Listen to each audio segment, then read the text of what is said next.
That was Julia Roberts. Oh, right. Yeah. Big star. Big star. Yeah. How did you afford all the stars in the movie? Because are you producing this as well? Our company produced it. Yeah. We just told them all that they're not going to get paid, and then I took all the money. Good for you. I'm smart that way. It's quite an all-star cast. How did everybody get loose at the same time? You know, these guys and gals are working all the time. Now, oh, you mean free to do the film? Because how they all get loose at the same time is a whole other question, really. There's a lot of, you know... because we were in Vegas, so there's you can understand. We pretty much, it was a lot of timing issues, just sort of, it was a scheduling nightmare. And did you do it from a certain hotel, the interior shots? With the Bellagio. The Bellagio, actually from the Bellagio. You know Jerry Weintraub, right? Yeah, sure. Well, Jerry's friends with Steve Wynn and then Kirk Kerkorian, who ended up buying it in the middle of the shoot. Kirk owns MGM, too. And so we ended up shooting for, I don't know, maybe 8 weeks on the floor of the Bellagio, shut down the casino. Oh, you did? And you brought in extras? Oh, yeah. Oh, gambled like crazy. Oh, my God. And how did you do? I didn't do well. No kidding? No. I'm not a good gambler. I don't have any luck in the gambling world. What do you play? What do you do? I was playing blackjack. No. Oh, I love blackjack. I do, too. Yeah. But I just, no one, in fact, I'm such bad luck that they won't let me near them. Like, Matt Damon would sit there going, get out. Yeah. No kidding. Walk away. My husband is like that with me. He doesn't let me in the casino he's gambling in because my mojo brings him down. It's bad mojo. Very bad. Bad mojo. And I am, on the gambling table, I'm bad mojo. Yeah. So you lost big? I didn't lose too big. I'm not stupid. I may have bad mojo, but I'm not an idiot. You know, in all honesty, this movie is not the same as the old one. No, it's altogether different.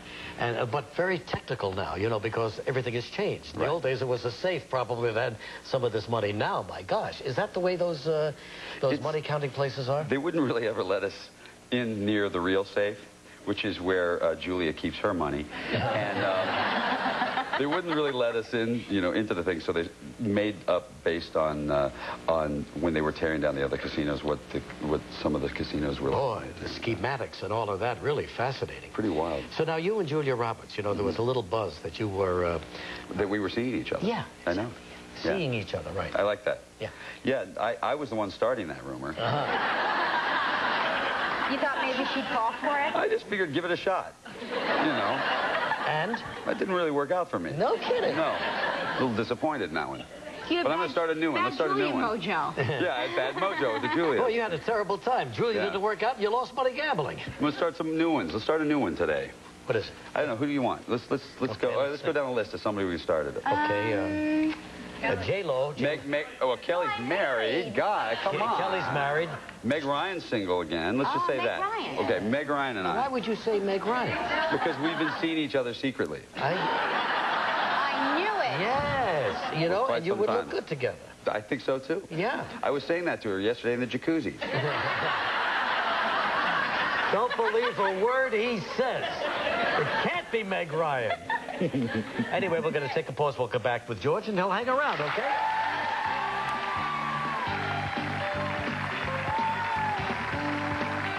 Tomorrow on Live from the West Wing, actress Stockard Channing.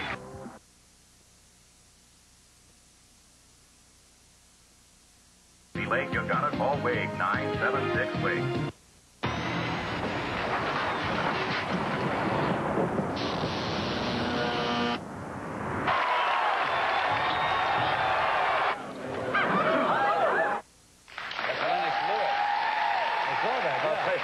I actually have an awful story about that. They turn off all the lights in Las Vegas, and then they go to work. Lennox Lewis came in and is in the movie, you know, and at the time he was the champ. Yeah. And then Jerry Weintraub and I had talked to him, and he fights this guy Klitschko in the movie, who is the #1 contender. Yes.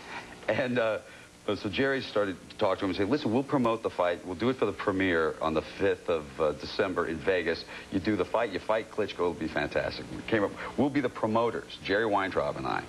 And then Lewis went and got beat. Got beat. our promoting days were long gone. Oh, my God, over. Yeah, but so you had him in the movie He was there. diversifying, though. Yeah. That's a good thing. I thought that was quite a coup. Yeah. So, let me just tell you what George is doing now, moving on to directing, which is, I guess, the dream of almost every actor. They want to direct. They want to be in total command of the movie. I don't understand that, though. Why would you want the headache? You're a big movie star. Don't you want to just sit back and count your money? I'm a huge movie star. What's wrong with you with big movie? The man's the biggest. He's the biggest. Oh, yeah. There is no bigger. You know, the truth was, it was just a great script, and it sort of needed to get made. It's the story of Chuck Barris. Remember Chuck Barris, The Gong Show? He was the creator of the dating game and all the marriage, newlywed game and all that. But he claims he is, you better say, because I can't say it with a straight face. Because I know Chuck. He wrote a book, and in his book, he says that he worked for the CIA, and he killed 33 people for the CIA. Right. In the book. That's right. That's right. So that's the story we're telling. He doesn't believe me. I mean, can it be true? You're not asking any questions. You're just making this. You hosted a game show. You tell me. Wait a minute. You're saying he just wrote this book. You're not saying it's an autobiography. Yes, it is. Yeah, it's his autobiography, but he claims, in addition to producing The Gong Show, he was really a CIA agent, and he had to kill 33 people. What?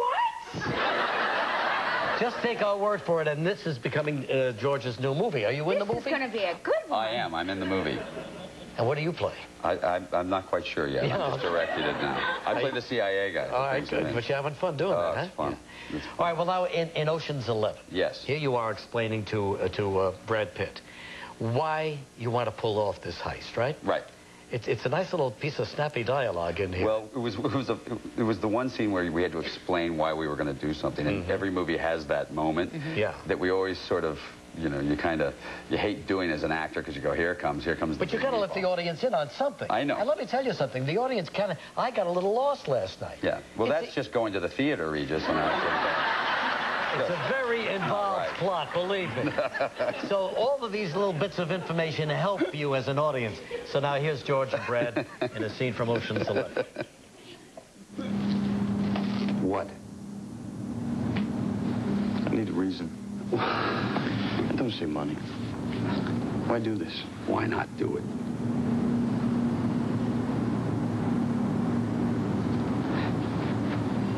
Because yesterday I walked out of the joint after losing 4 years of my life because the house always wins. You play long enough, you never change the stakes. The house takes you. Unless, when that perfect hand comes along, you bet big, and then you take the house. I've been practicing this speech, haven't A little bit. Did I rush it? Felt like I rushed it. That was good. I liked it. Ocean's 11 opens December 7th. Going to be a giant hit this Christmas. Thank you, George. Thank you very much. Good to have you. George Clooney, everybody. Friday on Live, actress Shannon Doherty.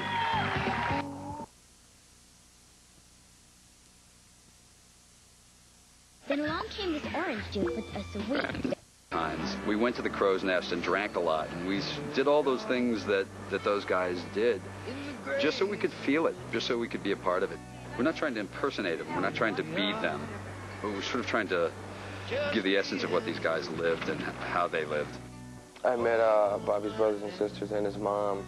They took me in and they wanted to help me out as much as they could so I could be as accurate as possible. It's hard, you know, when you're playing somebody that's so close to them and, you know, somebody that they've known for, you know, their entire lives. He's a great, great talent. And I must tell you, he's from Boston, from that area. He's the probably most authentic and believable guy you could find for that fisherman.